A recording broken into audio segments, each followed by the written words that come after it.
திருப்பதி ரயில் நிலையம் அருகே சுத்தம் செய்வதற்காக நிறுத்தி வைக்கப்பட்டிருந்த ஈசார் ரயிலின் ஒரு பெட்டியில் திடீரென்று தீ விபத்து ஏற்பட்ட சம்பவம் அதிர்ச்சியை ஏற்படுத்தியுள்ளது. கூடுதல் விவரங்களை செய்தியாளர் சரவணன் வழங்க கேட்கலாம். சரவணன், வணக்கம். என்ன நடந்தது? இந்த விபத்து எப்படி நிகழ்ந்தது? இந்த விபத்து நடக்கும்போது அந்த ரயில் பெட்டியில சுத்தம் செய்வதற்காக ஊழியர்கள் யாரேனும் அங்கே இருந்தார்களா? விவரங்களை பதிவு பண்ணுங்க சரவணன். திருப்பதி ரயில் நிலையத்திற்கு இன்று காலை வந்த ஈசார் விரைவு ரயிலை பயணிகளை இறக்கிவிட்ட பின் அந்த ரயிலை சுத்தம் செய்வது வழக்கம்.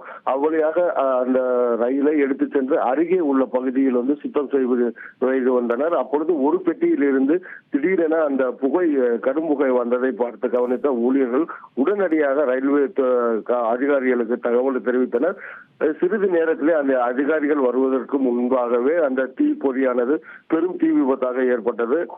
அந்த பெட்டியிலிருந்து தீப்பெட்டி முழுவதுமாக எரிய ஆரம்பிக்க நிலையில் உடனடியாக அந்த பெட்டியை மீண்டும் தனியாக கலற்றி அந்த ஒரு பெட்டியை மட்டும் தனியாக கலட்டி விட்டு அங்கிருந்து அப்புறப்படுத்தி சென்றனர்.